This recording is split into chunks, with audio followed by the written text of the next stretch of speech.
Good afternoon. This is All India Radio and I'm Tanvi Taneja with the Midday News.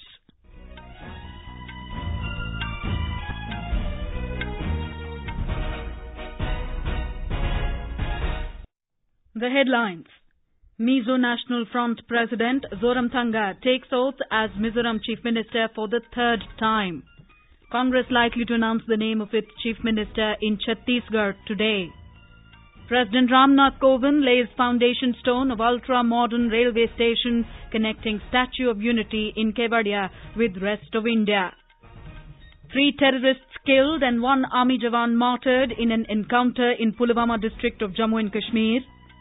Mahinda Rajapaksa resigns as Sri Lankan Prime Minister. PV Sindhu storms into the title clash of Badminton World Tour finals in China. And in reply to Australia's 326 in the first innings, India were 117 for 3 on the second day of the Perth Test when reports last came in.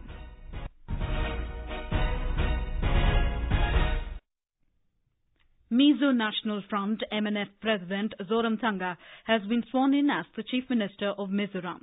Governor K. Rajashekharan administered the oath of office and secrecy to Mr. Zoramthanga and his Council of Ministers at Raj Bhavan in Aizawl this afternoon. Our correspondent reports that the MNF had dethroned Congress from the state by bagging 26 seats in the 40-member assembly in the recently held elections. In the swearing-in ceremony at Raj Bhavan held at 12 p.m., Mr. Zoramthanga has been sworn in as Chief Minister. Mr. Ton Luya has been sworn in as Deputy CM and also 10 other ministers have been sworn in. 74-year-old Zoramthanga was Chief Minister for 2 terms earlier from 1998 to 2008. Amongst others, former Chief Minister Lathan Hola, Meghalaya Chief Minister Conrad Sangma and leaders of various parties attended the ceremony. Irene AIR News, Aizawl. In Chhattisgarh, the Congress is likely to announce the name of its Chief Minister today. After the meeting with Congress President Rahul Gandhi, party's observer Mallikarjun Kharge, party state in charge P.L. Punia and other senior leaders will return to Raipur this evening for the meeting of the newly elected Congress Legislature Party. Our correspondent reports that the Congress had secured more than two-thirds majority in the 90-member assembly by bagging 68 seats in the polls.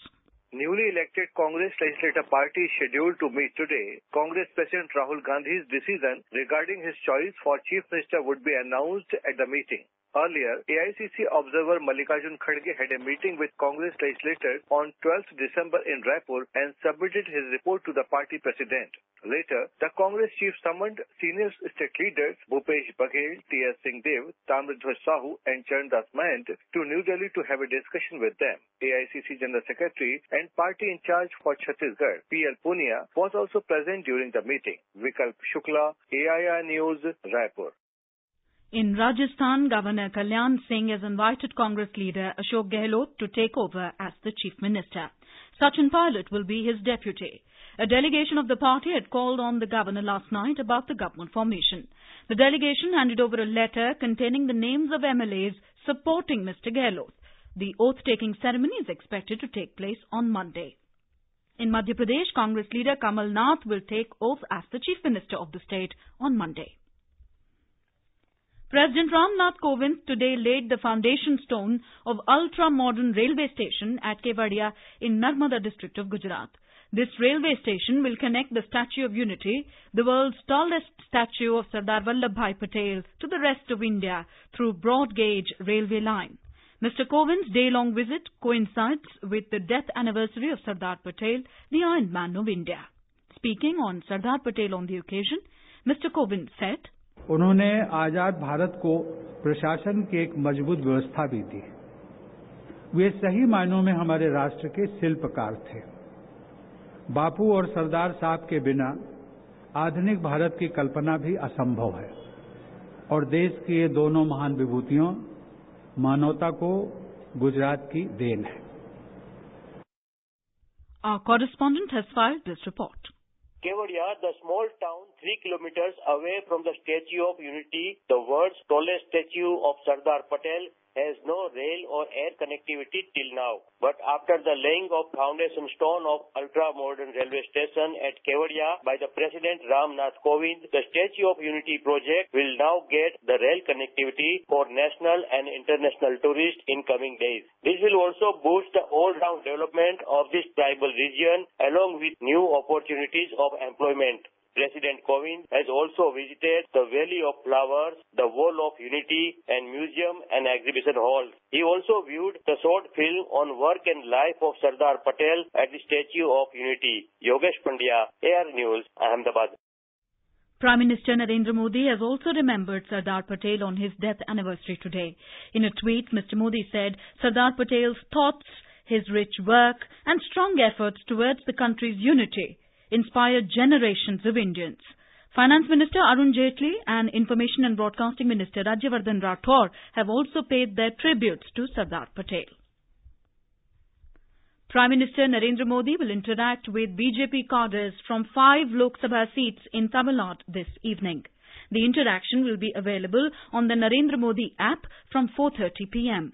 It is part of the party's initiative, Mera Booth, Sabse Mazboot.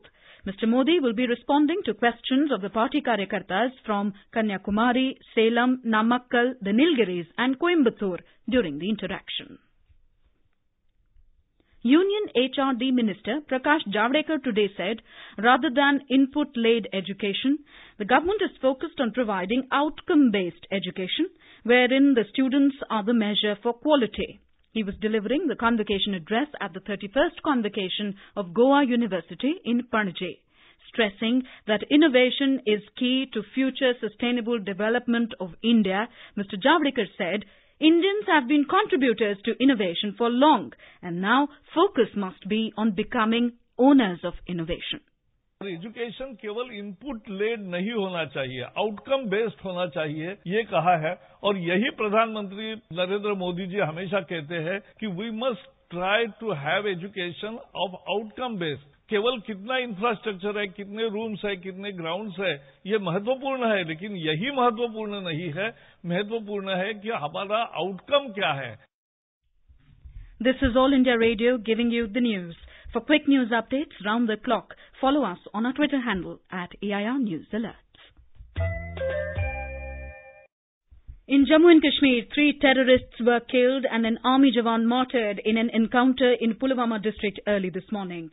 Acting on a tip-off about the presence of terrorists in the Khatpoda Sirnu village, the troops of Rashtriya Rifles, Special Operation Group of State Police and the CRPF launched a joint search operation. When the forces zeroed in, hiding terrorists opened indiscriminate firing, which triggered an encounter. A police spokesman said, while 6 terrorists were gunned down, 2 army jawans were injured. One of the army jawan later succumbed to his injuries.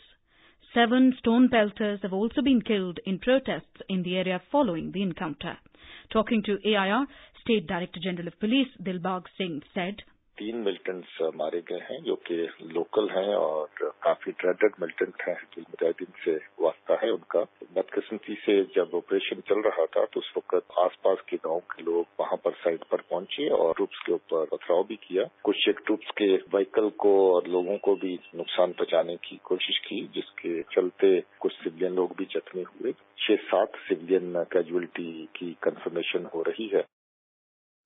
India and France have agreed on deepening their strategic partnership through cooperation in the Indo-Pacific, civil nuclear, defense and security, space, trade and economic sectors. The agreement was reached during talks between External Affairs Minister Sushma Swaraj and French Minister for Europe and Foreign Affairs Jean-Yves Le Drian in New Delhi today. In a joint press briefing after the delegation-level talks, Ms. Swaraj said India and France have agreed to fight terrorism jointly. हमने आतंकवाद के विरुद्ध लगातार लड़ते रहने के अपने संकल्प को फिर से दोहराया है। इस क्षेत्र में हमारे बीच सहयोग अंतर्राष्ट्रीय मंचों जैसे कि FATF इस पर भी है। दोनों पक्ष यानी भारत और फ्रांस जैतापुर परमाणु विद्युत परियोजना को जल्दी से जल्दी शुरू करने की दिशा में कार्य कर रहे हैं। The minister added, the 2 countries are working together in several areas, including climate change. She thanked France for supporting India's bid for a membership of Nuclear Suppliers Group, NSG, and United Nations Security Council, UNSC. हमें इस बात की खुशी है भारत की संयुक्त राष्ट्र सुरक्षा परिषद में स्थायी सदस्यता और न्यूक्लियर सप्लाईज ग्रुप में सदस्यता का फ्रांस ने लगातार समर्थन किया है। इसके लिए हम उनके आभारी हैं। इसके अतिरिक्त वैश्विक और क्षेत्रीय हितों के अनेक विषयों में भी हमारे बीच चर्चा हुई है। भारत फ्रांस रणनीतिक साझेदारी को और अधिक मजबूत करने में मंत्री ले ड्रियान द्वारा दिया गया योगदान अमूल्य है।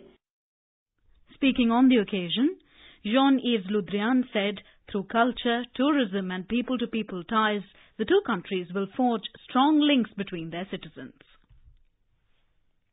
In Sri Lanka, Mahinda Rajapaksa today resigned from the post of the Prime Minister after just 7 weeks. Mr. Rajapaksa was appointed the Prime Minister by President Maithripala Sirisena on 26th of October, suddenly replacing Mr. Ranil Wickremesinghe. However, he failed to garner majority in Parliament and the President's attempt to dissolve it was nullified by the Supreme Court in a decision on Thursday. Mr. Rajapaksa also suffered setback at the hands of a lower court which restrained him from functioning on a quo warranto petition filed by Mr. Wickremesinghe and his MPs. The Supreme Court had refused to vacate yesterday an interim order of lower court restraining Mr. Rajapaksa and his cabinet from functioning and fixed hearings in January after vacation. Mr. Wickremesinghe will be sworn in again to the post of Prime Minister tomorrow along with his cabinet. Our Colombo correspondent has filed this report. This was the second tenure of Mr. Rajapaksa as Prime Minister, but last time he became President after leaving the post. Mr. Rajapaksa was hopeful of a general election to consolidate his power as he didn't have the majority in Parliament. But Supreme Court decision against Parliament dissolution dashed his hopes to stay in power for long. His side has said they will work as a strong opposition and continue to strive for holding elections. Mr. Wickremesinghe will be back in power again, and Sri Lankan history will always pose a question to President Sirisena what he gained through this weeks-long crisis. Santosh Kumar for AIR News from Colombo. In Nepal, at least 20 people were killed and 17 injured in a road accident in Nuwakot district last evening. The incident occurred when a mini truck skidded off the road and plunged 500 meters at Gyanphedi area. Police said 19 people died on the spot, while one succumbed to his injuries later. More than 40 people were in the truck during the time of the accident. Back home, RSS defamation case against Congress President Rahul Gandhi has been adjourned till 16th of March next year by a Bhiwandi court in Mumbai. The court earlier framed charges against Mr. Gandhi under the Indian Penal Code. The Congress President pleaded not guilty. RSS worker Kunte had filed the case after Mr. Gandhi's speech at an election rally in 2014. The Congress chief had alleged that RSS was behind the assassination of Mahatma Gandhi. On to sports news now. Rio Olympics silver medalist PV Sindhu has stormed into the summit clash of Badminton World Federation BWF World Tour Finals at Guangzhou in China. In the semi-finals this morning, Sindhu defeated Thailand's Ratchanok Intanon in straight games 21-16, 25-23. Sindhu will face Japanese Nozomi Okuhara tomorrow for the season-ending title. In cricket, in reply to Australia's first innings score of 326, India were 123 for 3 on the second day of the Perth Test when reports last came in. Skipper Virat Kohli on 54 and Ajinkya Rahane on 30 were at the crease, with the hosts trailing by 203 runs in the first innings. Murli Vijay, Lokesh Rahul and Cheteshwar Pujara were the wicket takers. Mitchell Starc bagged 2 wickets while Josh Hazlewood took 1. Olympic silver medalist Belgium will be looking to create history by making their maiden World Cup final appearance when they take on England in the first semi-final of the Men's Hockey World Cup in Bhubaneswar today. The match will begin at 4 p.m. And now, before we end the bulletin, the headlines once again. Mizo National Front President Zoramthanga takes oath as Mizoram Chief Minister for the third time. Congress likely to announce the name of its Chief Minister in Chhattisgarh today. President Ram Nath Kovind lays foundation stone of ultra-modern railway station connecting Statue of Unity in Kevadia with rest of India. 3 terrorists killed and 1 army jawan martyred in an encounter in Pulwama district of Jammu and Kashmir. Mahinda Rajapaksa resigns as Sri Lankan Prime Minister. PV Sindhu storms into the title clash of Badminton World Tour Finals in China. And in reply to Australia's 326 in the first innings, India were 123 for 3 on the second day of the Perth Test when reports last came in. And with that, we end the midday news.